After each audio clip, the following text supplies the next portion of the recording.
அந்த பேஜை எடுத்துக்கோங்க, எல்லாத்தையும் இருக்கும். அது என்ன பக்கம் புதுசுல? புதுசுல 419 புதுசுல. பழசுல 189. 210. பழைய புக்கும் 210, புது புக்ல 419. அதை எடுத்துக்கோங்க. அதை பத்தி ஒரு முக்கியமான செய்தியை சொல்லப்பா. பயப்பட வேண்டாம், ஆனா தெரிஞ்சிடணும். இதுல இவ்வளவும் நம்ம பயிற்சி செய்ய போறோம்னா இல்ல, அதையும் முதல்ல சொன்னீங்க. சரி, கம்முன்னு கேளுங்க. இப்ப தாளம் அப்படிங்கறத நான் ஏற்கனவே சொன்னேன். அதை நம்ம காம்ப்ரமைஸ் பண்ணிக்க முடியாது அப்படின்னு சொன்னேன். ஏன் காம்ப்ரமைஸ் பண்ணிக்க முடியாது அப்படின்னா, தாளம் எதுக்காகவும் அட்ஜஸ்ட் ஆகாது. பாட்டு தான் அட்ஜஸ்ட் ஆகும். ஏன்? பாட்டு நம்மளுடைய குரல், நம்முடைய திறன், நம்முடைய அறிவு, நம்முடைய உழைப்பு, நம்முடைய பயிற்சிக்கு ஏற்றவாறு அந்த ராகத்தை நாம என்ன பண்ணலாம், கையாள. நான் தாளம் இல்லை, யார் பயிற்சி செய்தாலும் இப்போ ஒன்றும் இல்லை. இப்போ நான் பாடுறத பார்த்துட்டு நீங்க பாட முடியாது. ஆனா தாளம் தெரிஞ்சதுன்னு வச்சுக்கோங்களேன், நான் பாடுறத பார்த்து நீங்க தாளம் பாட முடியும். ஒரு கச்சேரியில பார்த்துருப்பா, தாளம் போடுவாங்க, பார்த்துருக்கீங்களா? ஆனா அவங்களுக்கு பாட தெரியாது. ஆனா தாளம் தெரிந்தால் அவங்க என்ன பண்ண முடியும்? தாளம் போட முடியும். எதுவுமே இல்லைன்னா கூட, ஒண்ணுமே அவங்களுக்கு தாள ஞானமே இல்லை, கால் ஆடும் பாருங்க. பாட்டு கேட்கிறவங்க கால் தானா ஆடு. ஏன் அப்படின்னா அந்த லயம். அதுதான் நம்ம திரும்பவும் ஏற்கனவே சொன்ன உதாரணம் தான் திரும்பவும் நினைவுக்காக சொல்றேன். வந்தே பாரத் ட்ரெயின் போனாலும், அமிர்த் பாரத் போனாலும், சூப்பர் ஃபாஸ்ட் ட்ரெயின் போனாலும், கூட்ஸ் போனாலும் தண்டவாளம் மாறாது. பாருமா, நீ அதுல கூட்ஸ் ஒன்னாலும் விட்டுக்க, வந்தே பாரத் ஒன்னாலும் விட்டுக்க. 10 கிலோமீட்டர் ஸ்பீடில் போற ட்ரெயின் விட்டாலும் சரி, 200 கிலோமீட்டர் ஸ்பீடில் போனாலும் ட்ரெயின் விட்டாலும் சரி, தண்டவாளம் அப்படியே தான். அது மாதிரிதான் பாட்டு மாறிக்கிட்டே இருக்கலாம். தாளம் இப்ப தண்டவாளம் மாறவே அதை நீ தெளிவா புரிஞ்சு. பாட்டுக்காக தாளத்தை அட்ஜஸ்ட் பண்ணக்கூடாது. இப்போ நம்ம உப்புமா செய்யும் போது உப்பு கூட வச்சுன்னு தண்ணி ஊற்றுறோம், அப்புறம் தண்ணி கூட வச்சுன்னு உப்பு வரும், அப்புறம் திருப்பி உப்பு கூட போச்சுன்னு தண்ணி கூட வச்சுன்னு உப்பு மாத்திட்டாருன்னா அது உப்புமா இல்லை, கஞ்சி, ரவா கஞ்சி, ஸ்லாபுது புய்ய. அப்ப போடும்போதே என்ன பண்ணணும்? உப்பும் தண்ணியும் சரியா போட்டாதான் உப்புமா, இல்லைன்னா அது ரொம்ப தப்புமா, இல்லையா? இப்படிதானே? இது மாதிரி அட்ஜஸ்ட் பண்றது சாதத்துல வரவே வராது. அட்ஜஸ்ட் பண்ணவே கூடாது சாதம். சில பேர் உப்பு கூட போச்சுன்னா மோர் சாதத்துல தண்ணி ஊற்றி சாப்பிட்டுடலாம், அப்படி தண்ணி ஊற்றி சாப்பிட்டுப்பாங்க. அப்ப நம்ம உப்பு குறைச்சி சாப்பிட்றதா அர்த்தமா? அந்த உப்பு உள்ளதானே போகுது. உப்பு குறைக்கணும்னா எப்போ குறைக்கணும்? ஓடும் போதே குறைக்கணும். அது மாதிரி தாளம் ஓடும் போதே சரியா போடும். நடுவில் தாளத்தை சரி பண்ணிருந்தா, நீங்க ட்ரெயினை ஒரு இடத்துல தண்டவாளம் உடஞ்சிருக்கு, நீங்க வரதுக்குள்ளே சரி பண்ணிடுறேன்ற மாதிரி. அது எப்படி இருக்கும் வரவங்களுக்கு? சரி பண்ணானோ இல்லையோ, சரியா சரி பண்ணானோ இல்லையோ, எவ்வளவு பிரச்சனை வரும் தெரியுமா நமக்கு? அது மாதிரி தண்டவாளம் முன்கூட்டியே என்ன இருக்கணும், பர்ஃபெக்டா இருந்தாதான் அது ட்ரெயின் அங்கே போகும். இந்த முன்னுரை ரொம்ப முக்கியமானது, நீ அதை புரிஞ்சுக்கணும். இப்ப தாளத்துல 7 தாளங்கள் சொல்லியிருக்கிறாங்க. எத்தனை தாளம்? நல்ல கவனிச்சுக்கு. முக்கியமானது இது. இதுல நிறைய சபை நிறைந்த கூட்டமா இருக்கனால இதை சொல்லிடுறான். ஒவ்வொரு வகுப்புலையும் சொல்ல முடியாது. 7 தாளங்கள் அது என்னன்றது நமக்கு அது இருக்கு. யாராவது ஒருத்தர் சத்தமா படிய. ஒருத்தர் தாளம், மத்திய தாளம், ஊர்குட தாளம், ஜம்பை தாளம், திரிபுடை தாளம், ஆதி தாளம், அதத்தாளம், ஏகத்தாளம். அவ்வளவுதான். இப்ப இந்த திரிபுடை தாளத்தை தான் நம்ம என்னன்னு சொல்றோம்? இப்ப ஃப்ரிட்ஜ்னு சொல்றோம். எந்த ஒளியும் ஃப்ரிட்ஜ்னே சொல்ல மாட்டான் தமிழ்நாட்டை தவிர. ரெஃப்ரிஜிரேட்டர் தான் அதனுடைய பேர். நாம என்ன பண்றோம்? ஃப்ரிட்ஜ்னு சொல்றோம். இப்போ ரெஃப்ரிஜிரேட்டருங்கிறது தான் அதனுடைய பெயர். திரிபுடை தாளம் என்பதுதான் ஆதி தாளத்துடைய பேரு. ஆனா ஆதியிலிருந்து இந்த தாளம் இருந்து கொண்டே இருக்கிறது என்று சொன்ன காரணத்தினால் பேச்சு வழங்குல என்னன்னு ஆயிடுச்சதுக்கு ஆஜு தாளம்னு ஆயிடுச்சு. அதோட இயற்பெயர் மறந்து போச்சு. திரிபுடை தாளத்துல சதுஸ்வர திரிபுடைக்கு பேர் தான் ஆதினு பேர். இப்ப அது என்ன சதுஸ்வரம், அது அதிரிசரம் என்னது அப்படின்லாம் கேட்கலாம். இப்ப 7 தாளம் சொல்லிட்டோமா? துருவ தாளம், மட்டிய தாளம், ரூபக தாளம், ஜம்பை தாளம், அடதாளம், திரிபுடை தாளம், கடைசியே ஏகதாளம். இது 7 இனி மனப்பாடமா தெரிஞ்சு வச்சுக்கோ, ஏன்னா கேட்டா சொல்றது. இது ஒரு 7. இந்த 7ஐயும் நான் என்ன பண்ண போறேன்? ஒரு சாதத்தை கலரி வச்சுக்கிட்டு, சாதத்தை வெடிச்சு வச்சுக்கிட்டு 5 சாதமா நான் என்ன பண்ண போறேன்? வளகாப்பத்து செய்யணும். புளி சாதம் கொஞ்சம், எலுமிச்சம்பழ சாதம், தேங்காய் சாதம் கொஞ்சம், புரியுதா?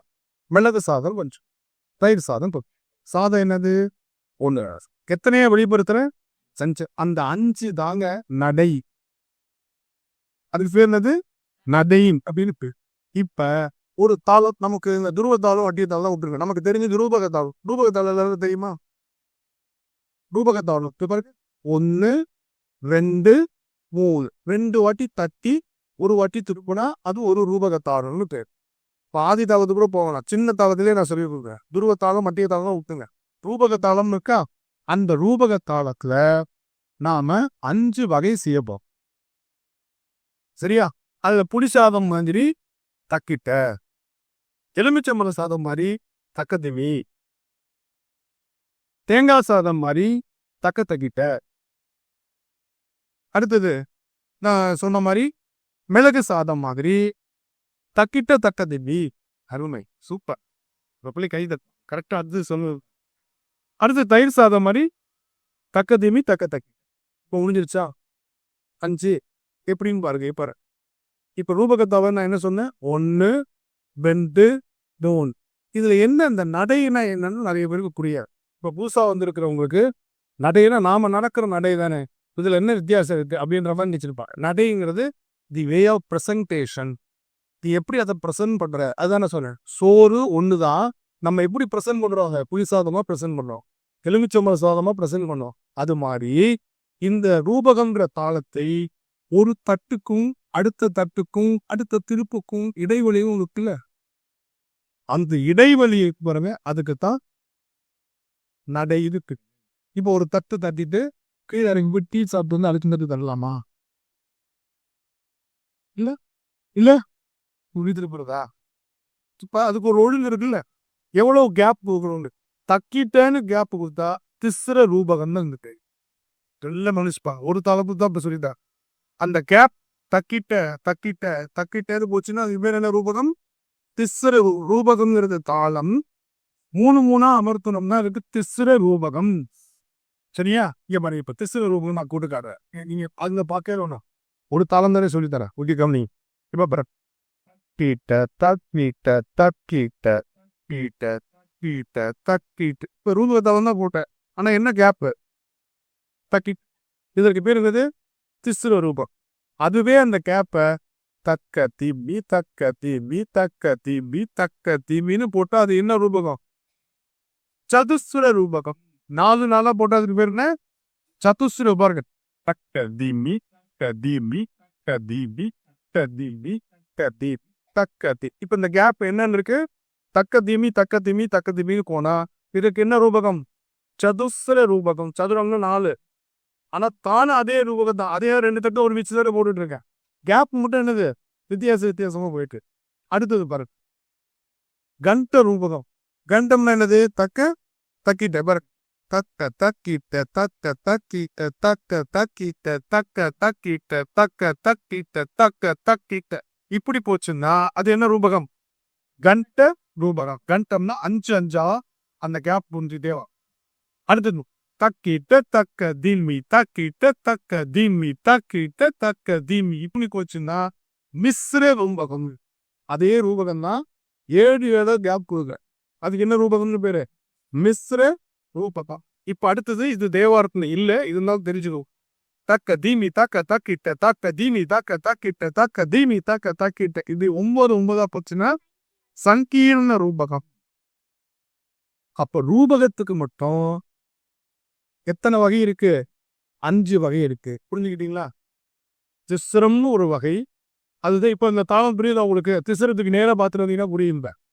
தக்கிட்டன்னு ஒரு திஸ்ரம் இருக்கும், சதுஸ்ரம்னு ஒரு திஸ்ரம் இது ரூபகம் இருக்கும், கண்டம்னு ஒரு ரூபகம் இருக்கும், மிஸ்ரம்னு ஒரு ரூபகம் இருக்கும், சங்கீதம்னு. இப்ப இந்த அட்டவணை புரியுதா? இவ்வளவு நாளா அந்த அட்டவணை இருந்துச்சு. இது எதாவது புரிஞ்சுதா புரியலையா, பார்த்தோமா பார்க்கலையா? உங்ககிட்ட இருக்கிற புக்கு நம்ம அதை தெரிஞ்சுக்க.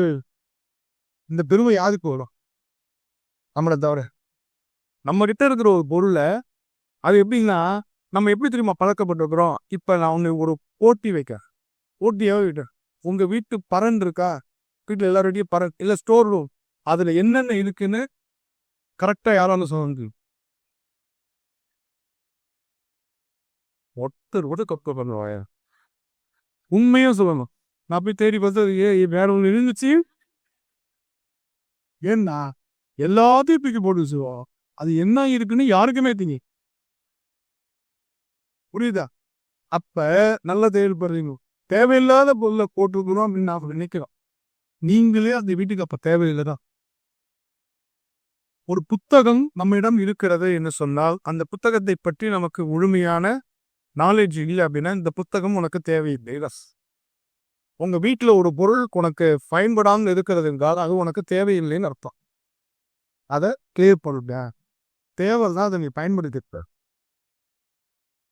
தேவைன்னா என்ன இப்போ நம்ம பயன்படுத்திப்போம். வருஷ கணக்கா ஒரு பொருள் இருக்கு பயன்படாமே அப்படின்னா அந்த பொருள் உனக்கு தேவைப்படாதுன்னு அர்த்தம். இதை எல்லாத்தையும் தூக்கி போடுவோம். ஒரு சேர் இருக்கும், ஒரு கால் உடஞ்சிருந்தோம், அது தூக்கி மேலே வச்சு அதையும் தூக்கி போடுவோம். அதை வச்சு என்ன பண்ண போறது? இதுல வேடிக்கை இன்னொரு வேடிக்கை என்ன தெரியுமா? அந்த உடஞ்ச காலையும் வச்சிருப்பாங்க. உழுப்பி சரி ஒன்று ஒட்டு இன்னும் தூக்கி போடு, கடைக்கு போடு, புது சேர் வாங்க, எதுவுமே செய்ய மாட்டோம். சேரோட அந்த உடஞ்ச காலையும் சேர்த்து வச்சு. ஏன்னா நமக்கு அந்த பழசை வச்சுக்கிறதுல கட்டி காப்பாத்துறதுல அப்படி ஒரு சந்தோஷம். ஃப்ரிட்ஜில் டெய்லி வைக்கிற மாதிரி. சரியா? ஃப்ரிட்ஜில் டெய்லி வைக்கிறோம்ங்களா, என்ன இருக்கு ஏது இருக்குன்னே தெரியும். ஒவ்வொருத்தர் வச்சு ஃப்ரிட்ஜை திறந்து எடுத்தோம்னா அப்போ தெரியும். அப்போ அது இப்போ தாளத்தில் ரொம்ப முக்கியமானது. இப்போ நான் சொன்னது நல்லா தெரிஞ்சுக்கோங்க.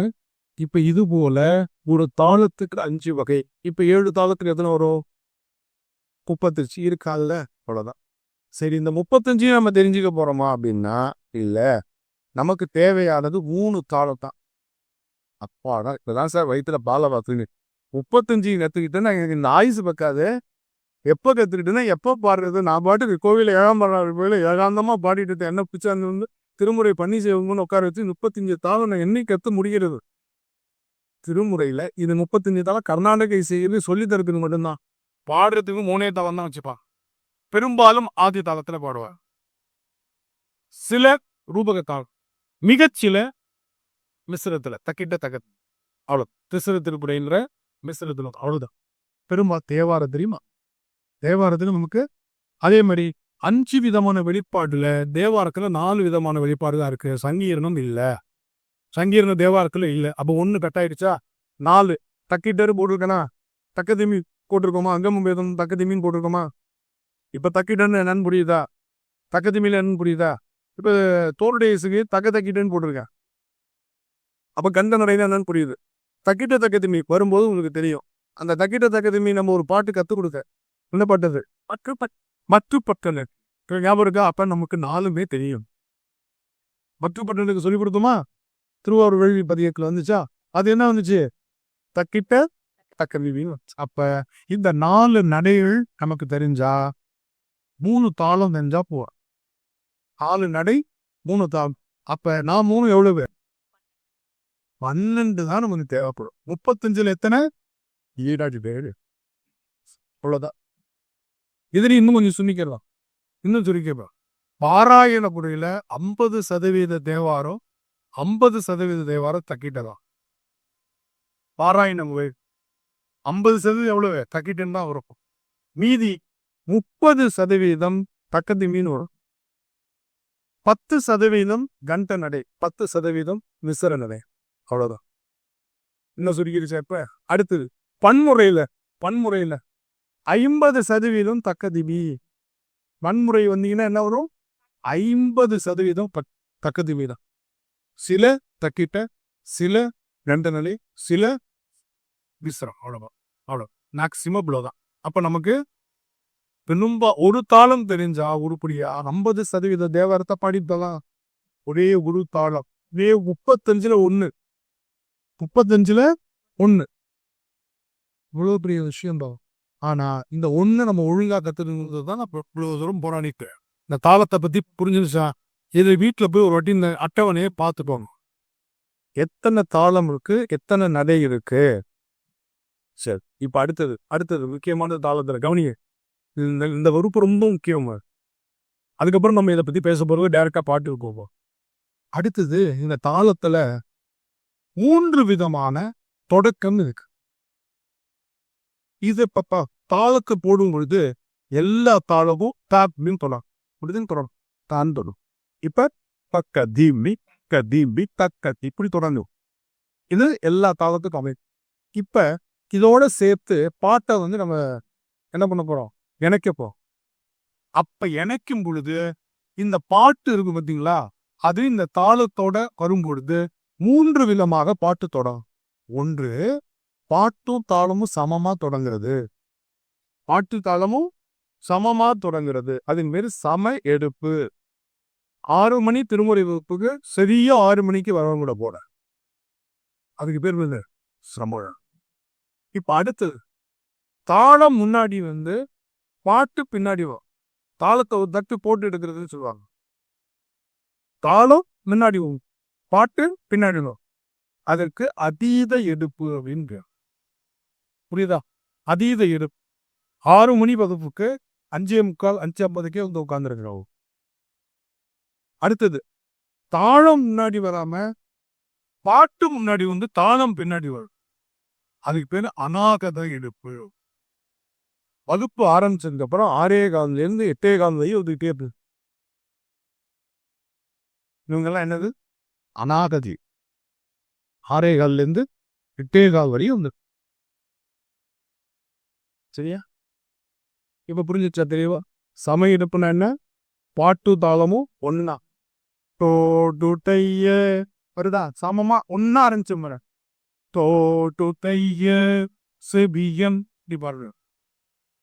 அடுத்தது பாரு, கூற்றாய பாரு, பாட்டு முன்னாடி வரும்.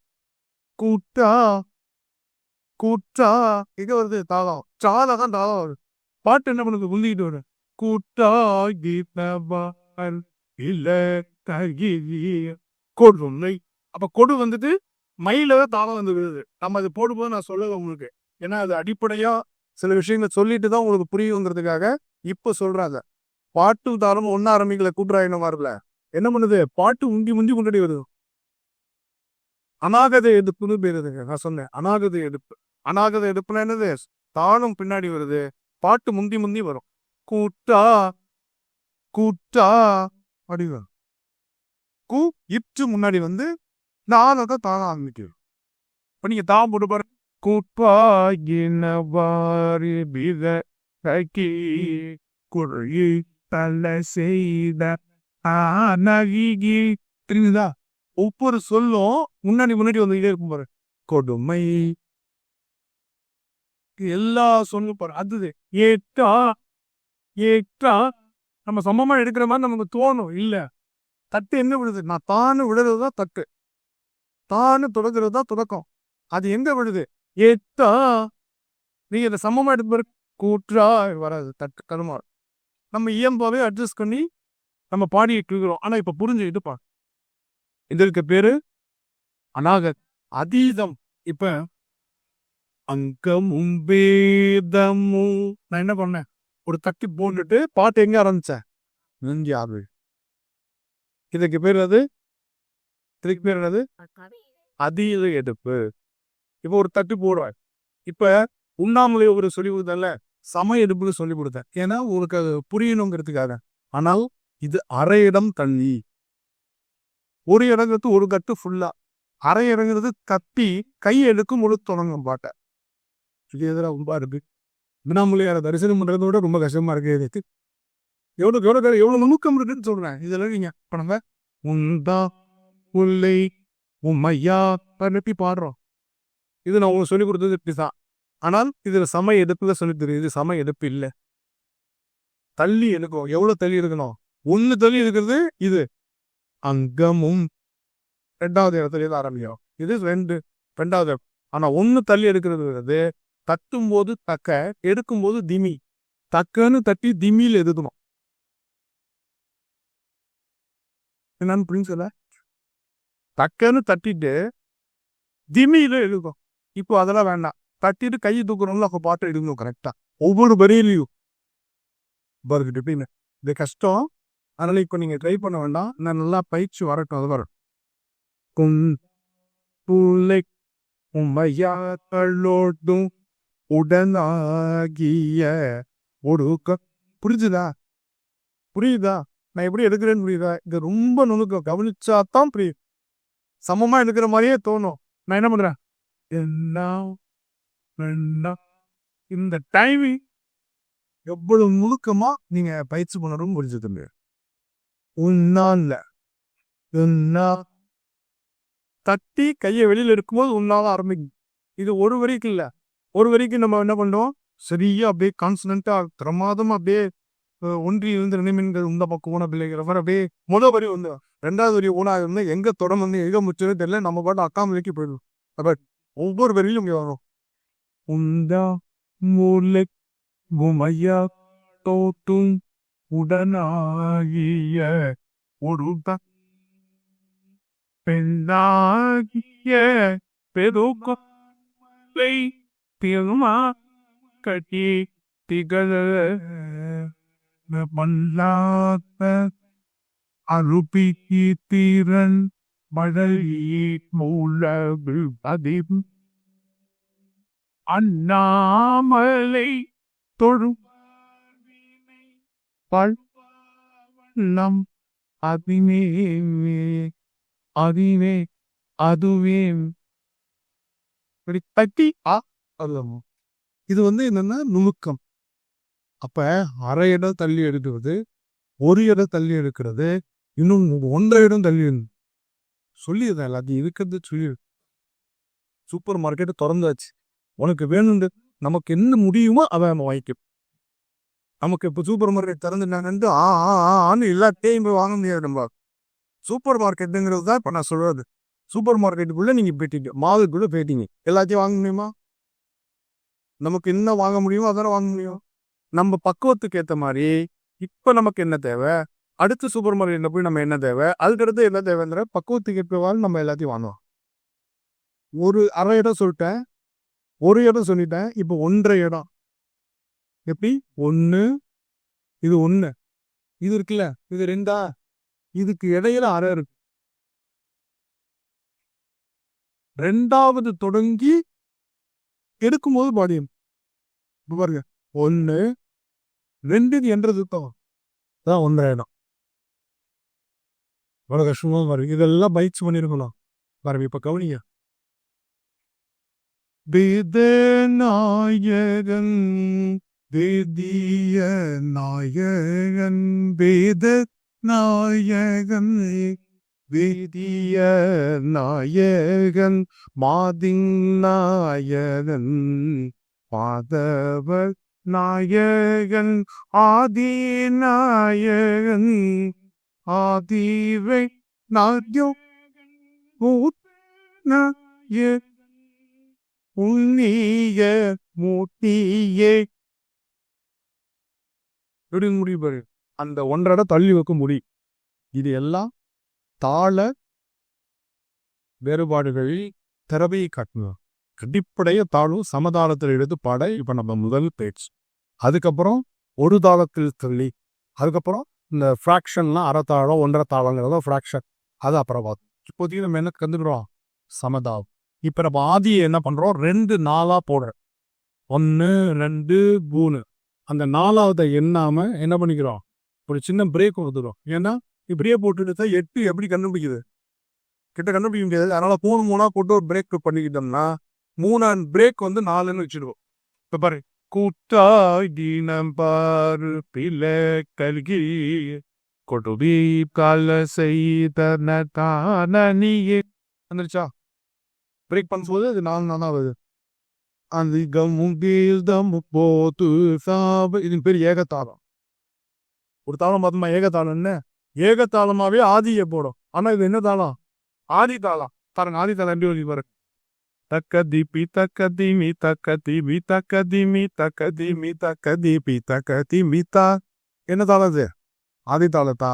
ஆனா இந்த என்றது தக்கதெல்லாம் நம்ம குழப்பம் வரும்ன்றதுனால என்ன பண்றோம், அப்படியே அந்த முவேதமும் போது நாத அந்த நாளும் அடி விஸ்பலக ஏகத்தாளமாவே நமக்கு வரும். அதே போலதான் இப்ப கிருஷ்ண திருப்புடை தாளக்கள் எல்லாமே ஏகத்தாளமா போறது அப்படின்னு கொஞ்சம் நான் பயிற்சி வருது. இது வந்து வேற எந்த வகுப்பையும் யாருமே சொல்றது இல்லை. எளிமைப்படுத்தி தாளத்தையும் ஒரு எளிமைப்படுத்தி. பாட்டுலையும் கல்யாணி ராகத்துக்கு பாராயண முறையே கிடையாது. ஆனால் மாசில்வனையும் பாராயணம். இன்னைக்கு அது மாதிரி இன்னொரு பாட்டு பாராயணம் சொல்லி தரப்பா. சிவரஞ்சலியும் ஒரு ராகம். அதை பாராயணம் பண்ணி யாருமே தெரியுமானது. அதையும் நான் உங்களுக்கு இன்னைக்கு சொல்லித்தர போறேன். ஆணை திருமஞ்சன சிறப்பு திருமுறையோ நீ. அதனால சிதம்பரத்துல ஒரு பாட்டு சிவரஞ்சனி ராகத்துல வரக்கூடிய அப்பர் சுவாமி தேவாரத்தை நம்ம அப்படி பார்க்க போறோம். சரி, இப்ப பரவும் மனுஷன் எடுத்துக்கலாமா? ஓய்வு போதுமா? இல்ல, இப்ப கேண்டூல ரொம்ப டயர்ட் ஆயிட்டு நீங்களும் உங்க மைண்ட் வாய்ஸை கேட்ச் பண்ணிட்ட போறேன்.